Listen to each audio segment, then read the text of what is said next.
जिल्ह्यातील कृषी केंद्र आजपासून बंद राहणार आहेत। 715 विक्रेत्यांनी बेमुदत संप पुकारत शासनाविरोधात नाराजी व्यक्त केली आहे। प्रशासकीय जाच आणि प्रलंबित मागण्यांकडे दुर्लक्ष होत असल्याचा आरोप विक्रेत्यांकडून करण्यात येतोय। बियाणं आणि खतांबाबत तक्रारी आल्यास केवळ विक्रेत्यांवरच गुन्हे दाखल होतात, कंपन्यांवर कारवाई का नाही असा सवालही उपस्थित करण्यात आला। या संपामुळे ऐन हंगामाच्या तोंडावर खतं बियाणं उपलब्ध न झाल्यास शेती कामावर परिणाम होण्याची शक्यता आहे। कृषी चालकांच्या प्रलंबित मागण्यासाठी आहे। कृषी चालकांनी जे आहे त्या बंदचं हत्यार उपासलं आहे। 700 ते 750 दुकानदारांनी जे आहे ते आज बंद पुकारला आणि हा बेमुदत बंद असणार आहे। त्यामुळे ही दुकानं जी आहे ती सकाळच्या वेळेस तर उघडली असतात, शेती कामासाठी लागणारे साहित्य, त्यामुळे लवकरात लवकर ही दुकानं उघडली जातात। मात्र आज हे बंदचं जसं हत्यार उपसलं त्यापासून ही बंद जे आहे ते पुकारलं आणि जिल्ह्यातील सगळीच दुकानदारांनी हा बंद पुकारलेला आहे। यामुळे आता जो आहे तो हंगाम पेरणीचा आहे आणि पेरणीचा हंगाम सुरू झाल्यामुळे शेतकऱ्यांना निश्चितच या बंदचा फटका होणार आहे। यांच्या ज्या प्रलंबित मागण्या आहेत, बियाणं विक्री असताना, खत विक्री असताना करताना शासनानं ज्या जाचकाठी घातल्यात त्या जाचकाठी रद्द कराव्यात आणि या जाचकाठीचा फटका यांनाच बसत नाही तर शेतकऱ्यांना बसतो आणि शेतकऱ्यांच्या रोषाला त्यांना सामोरं जावं लागतं। कधी कधी गुन्हेही दाखल यांच्या दुकानदारावरती होतात आणि याच मागण्यासाठी यांनी जो आहे तो बंद केलेला आहे। तुमच्यावर ज्या जाचकाठी शासनाकडून लादल्या गेल्या त्यासाठी हा बंद पुकारलेला आहे। काय निवेदन दिलेलं आहे, काय मागण्या आहेत तुमच्या? निवेदन असं दिलेलं आहे की हे पूर्ण जे शासनानं जे दुकानदारावर जे जाचकाठी लावल्यात त्याचा फटका दुकानदाराला बसतो, पण त्याच्या व्यतिरिक्त शेतकऱ्याला सुद्धा ह्याचा सामना करावा लागतो। त्याच्यामुळे ही जी जाचकाठी आहेत शासनानं त्वरित रद्द करून दुकानदाराला सहकार्य करावे। काय मागणी मान्य होईपर्यंत काय भूमिका असणार आहे पुढची? बेमुदत संप आहे, जोपर्यंत मागण्या मान्य होत नाहीत तोपर्यंत, जोपर्यंत आमचे जे अध्यक्ष आहेत त्यांनी आम्हाला तसं भेटलं की आम्ही आपलं त्या हिशोबानं सुरू करू दुकानदार। जोपर्यंत आपल्या मागण्या मान्य होत नाहीत तोपर्यंत एकही दुकानदार दुकान उघडणार नाही। त्यामुळे निश्चितच याचा जो फटका आहे तो शेतकरी व शेती कामाला बसणार आहे। सागर जाधवसह बालाजी निर्भय, न्यूज 18 मराठी, धाराशिव। जळगाव जिल्ह्यासह राज्यभरात कृषी सेवा केंद्रांमध्ये बंद पुकारण्यात आला आहे। माफदा संघटनेच्या आव्हानानुसार जळगाव जिल्ह्यातील 3,500 कृषी केंद्र आज बंद ठेवण्यात आलेली आहेत, तर राज्यातील तब्बल 85,000 कृषी सेवा केंद्र बेमुदत बंद ठेवण्याचा निर्णय घेण्यात आला। अनधिकृत बियाणांची विक्री, खत कंपन्यांची लिंकिंग पद्धत आणि साथी पोर्टलच्या सक्तीविरोधात हा बंद पुकारण्यात आला आहे। दरम्यान जळगावमधील विजय मार्केट परिसरातून आढावा घेतला आमचे प्रतिनिधी नितीन नांदुरकर यांनी। जळगाव जिल्ह्यातील तब्बल 3,500 कृषी केंद्र आजपासून या ठिकाणी बंद राहणार आहे। गेल्या 4 ते 5 वर्षांपासून कृषी केंद्र चालकांच्या राज्य शासनाकडे असलेल्या प्रलंबित मागण्यांसाठी ऐन हंगामाच्या तोंडावर या ठिकाणी कृषी केंद्र चालकांचा आजपासून या ठिकाणी बंद दिसून येत आहे। आपण जळगाव शहरातील विजय मार्केट परिसरामध्ये आहोत। आज सकाळपासूनच या ठिकाणी बंदची ज्या पद्धतीने हाक दिली त्याच पद्धतीचा हा बंद या ठिकाणी यशस्वी होताना दिसतो आहे। आपण या परिसरातील दुकाने बघतो आहे, बी बियाण्याची दुकाने असतील, फर्टिलायझरची दुकाने असतील, हे संपूर्ण प्रकारे या ठिकाणी बंद आहे। संघटनेच्या प्रमुख ज्या मागण्या आहे यामध्ये जर विचार केला तर याचा विचार केला, एसटीव्हीटी बियाण्याच्या विरोधात हा बंद आहे। खत विक्रेत्यांकडून केल्या जाणाऱ्या लिंकिंग पद्धतीला या ठिकाणी जो विरोध करण्यात आलेला आहे, तसेच अवैध कीटकनाशके व खते थेट शेतकऱ्यांच्या एजंट मार्फत विक्री रोखण्याची मागणी यांचा समावेश आहे।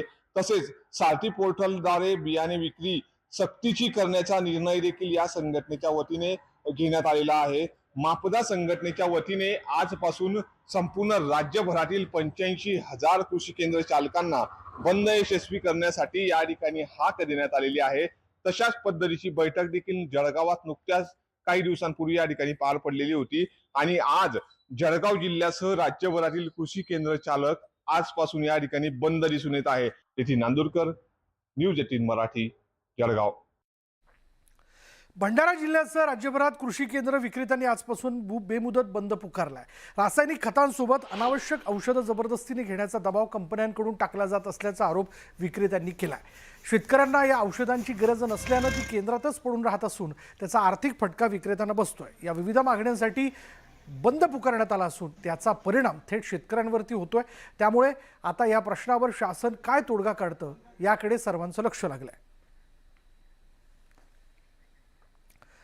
सध्या खतांच्या किमतीत प्रचंड वाढ झाली असून ग्रामीण भागातील शेतकरी आर्थिक अडचणीत सापडलाय। एकीकडे खतांच्या किमती भरमसाठ वाढल्यानं शेतकरी अडचणीत आहे, तर दुसरीकडे महाराष्ट्र राज्य कृषी विक्रेत्यांचा खत वाटपामधील जाचक अटींच्या विरोधात बेमुदत बंद आंदोलन आजपासून पुकारण्यात आलंय। साधारण 1100 रुपयांना मिळणारी खताची गोणी आता चक्क 2000 रुपयांच्या घरात पोहोचली आहे। ऐन खरीप हंगामाच्या तोंडावर झालेल्या या दरवाढीमुळे शेती करणं आता सामान्यांच्या आवाक्याबाहेर झालंय। शासनाच्या या उदासीनतेबद्दल ग्रामीण भागात तीव्र संताप व्यक्त केला जातोय। केवळ शेतकरी नाही तर लहान कृषी सेवा केंद्र चालकही अडचणीत आलेत। आपल्याला सीझनमध्ये ते बियाणे विक्री साथी पोर्टलवर शक्य नाही, कधीच ती शक्य नाही, ते व्यवस्थाच बरोबर नाही, त्यामुळे ती बंद करण्यात यावी अशी सर्वांची मागणी आहे। हे सक्ती शासनाकडं आणि कृषी विभागाकडं होत आहे। केंद्र शासनाकडं, राज्य शासनाकडं आणि कृषी विभागाकडं होते आणि बियाण्याचे नियम जाचक केलेले आहेत कीटकनाशक बियाणे विक्रीचे केंद्र शासनाने आणि राज्य शासनाने, ते शिथिल व्हावेत यासाठी हा बेमुदत संप पुकारलेला आहे। कृषी निविष्ठा विक्री केंद्राचा बेमुदत बंद सुरू झाला असून याचा थेट फटका जो तो शेतकऱ्यांना बसतोय। माफदा संघटनेच्या आवाहनानुसार खत कंपन्यांकडून लिंकिंगची सक्ती तसंच इतर जाचक अटींविरोधात हा बंद पुकारण्यात आलाय। खरीप हंगामाच्या तोंडावरच हा बंद पुकारल्यानं शेतकरी अडचणीत सापडलाय। दरम्यान मागण्या पूर्ण होईपर्यंत बंद सुरूच ठेवण्याचा इशारा देण्यात आलाय।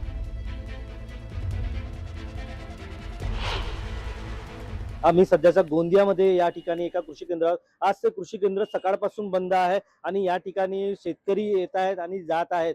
मात्र कृषी केंद्र कधी उघडणार याची माहिती नाही। आपल्यासोबत काही कृषी केंद्र मालक आहेत, आपण त्यांच्यासोबत जाणून घेऊ की कशाला बंद करून ठेवलेला आहे आणि काय मागण्या आहे। भाऊ, काय सांगणार, का बरं आज बंद ठेवलं आहे आणि आजपासून संपूर्ण राज्यात कृषी केंद्रांनी बंद पुकारलेला आहे, काय मागण्या आहे? आमच्याकडे जे आहे आमचं जे महाराष्ट्र असोसिएशन आहे माफदा, त्याची हे बंद पुकारलेलं आहे। त्याच्या अंतर्गत महाराष्ट्रातील पूर्ण दुकानदार हे संपमध्ये सामील झाले आहेत आणि जे गव्हर्नमेंटनी काही लिंकिंग वगैरे टाकलेली आहे आणि कंपनीनी लिंकिंग टाकलेली आहे, खतासोबत दुसरे खत घ्यावं लागते, बॉटल घ्यावं लागते, त्यासाठी आम्ही हे बंद पुकारलेलं आहे।